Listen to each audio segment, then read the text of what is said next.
Namasté, vous écoutez Preman Molota Vani. Je suis votre hôte, Vani. Dans l'épisode précédent, vous avez entendu le début du mariage d'amour de Rachil. Aujourd'hui, cet amour se transforme en une condamnation à perpétuité terrifiante. Vous entendrez comment le mari de Rachil, Jed, a enchaîné ses pieds avec une chaîne de 25 pieds. Comment une fille choyée a été forcée de vivre une vie pire qu'un animal de compagnie, où même les membres de la famille se moquaient de sa douleur. Enchaînée, quand Rachil pense à mourir, la Sikni en elle l'arrête. Elle cherche une occasion de s'échapper, et quand cette chance arrive, après que Jed s'est endormi, Rachil ne se contente pas de courir. Écoutez comment, prenant un kirpan, Rachil met fin à la barbarie.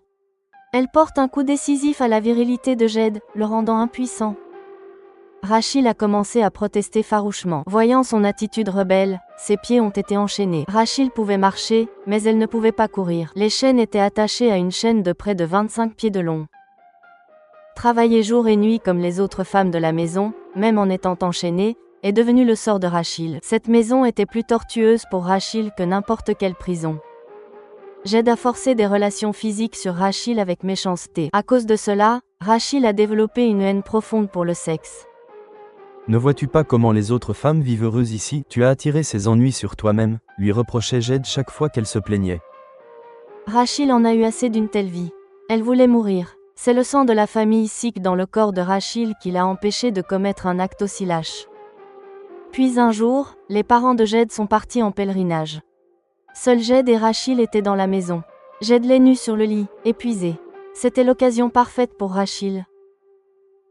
Quand elle fut certaine qu'il dormait, elle se leva. Sans faire de bruit, elle prit un kirpan dans sa main. Rachil a alors remis les chaînes à ses pieds et les a verrouillées.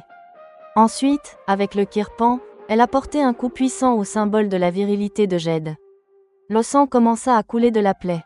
Il se mit à hurler de douleur. Rachil quitta la chambre et verrouilla la porte de l'extérieur. Puis Rachil a porté la burqa pour la dernière fois. En arrivant dans une autre ville, elle a jeté la burqa dans une poubelle. Puis, prenant un train, Rachil est arrivé ici. Changement de scène. Vani, je t'ai dit à tort que j'étais divorcée. En réalité, je suis une fugitive d'une relation. Rachil a avoué son mensonge. J'ai pensé qu'il valait mieux détruire le plaisir de sa vie future et sauver n'importe qui d'autre de sa violence sexuelle en le rendant impuissant. Dans mon petit esprit, cela semblait être justice. Oui Rachil, vu sous cet angle, tu as en effet rendu justice, ai-je convenu. Je suis une fille élevée avec les valeurs sikh. Une telle fille est appelée une Sikni. En rendant Jed impuissant, je me suis prouvé être une vraie Sikni. Les yeux de Rachil sont devenus rouges alors qu'elle parlait.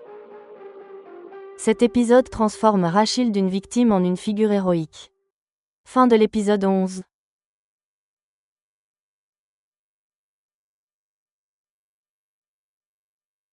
Épisode 12. Bonjour, vous écoutez Preman Molota Vani.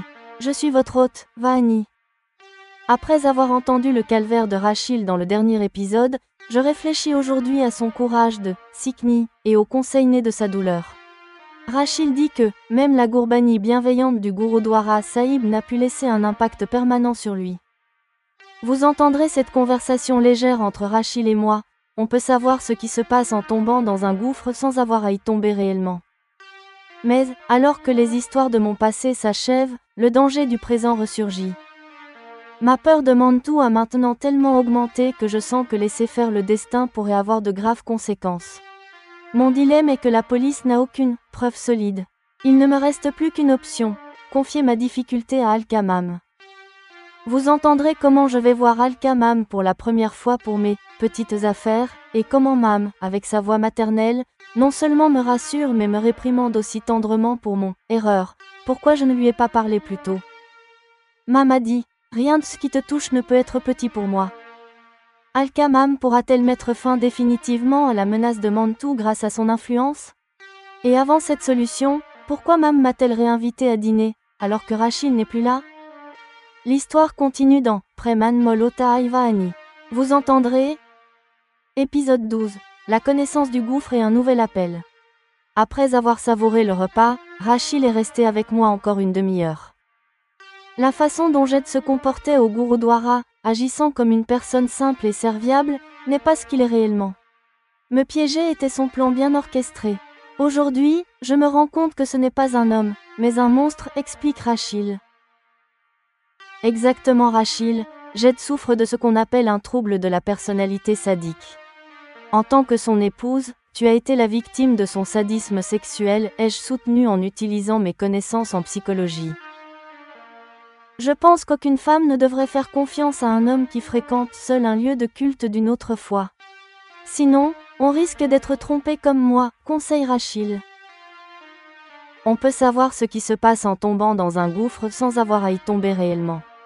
J'ai étudié la psychologie, donc je comprends les différents types de mentalité, ai-je dit en riant.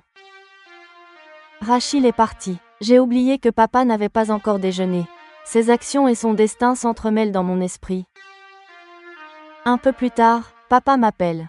Papa, j'ai préparé tes plats préférés aujourd'hui, lui ai-je dit. Changement de scène. Je suis terrifiée par Mantou.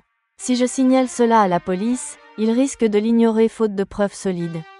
Ma seule solution est d'en parler à Al-Kamam. Elle a des relations puissantes et aide souvent les victimes.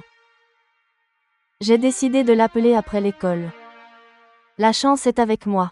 Al-Kamam est arrivée à l'école juste avant la pause. Je suis allée la voir dans son bureau. Quand je suis entrée, elle m'a accueillie chaleureusement, ce qu'elle ne fait pour aucune autre enseignante. Vahani, quelle surprise, tu n'es jamais venue me voir à l'école. Est-ce que tout va bien ? A-t-elle demandé avec un sourire. J'ai expliqué mon problème avec Mantou en détail. Donne-moi l'adresse de sa boutique. Je vais m'en occuper immédiatement. Tu aurais dû me le dire plus tôt. Rien de ce qui te touche ne peut être petit pour moi, a dit Mam d'une voix maternelle. Je l'ai remerciée du fond du cœur. 4 jours plus tard, elle m'a invité à nouveau à passer la nuit chez elle. Rachel est partie aux États-Unis, nous serons donc seuls. Je suis curieuse de voir comment elle a résolu mon problème. J'ai accepté avec joie. Cet épisode marque une nouvelle phase d'intimité entre Vahani et Alka. La peur de Vahani s'est transformée en curiosité. Le grand secret sera révélé dans l'épisode 13. Fin de l'épisode 12.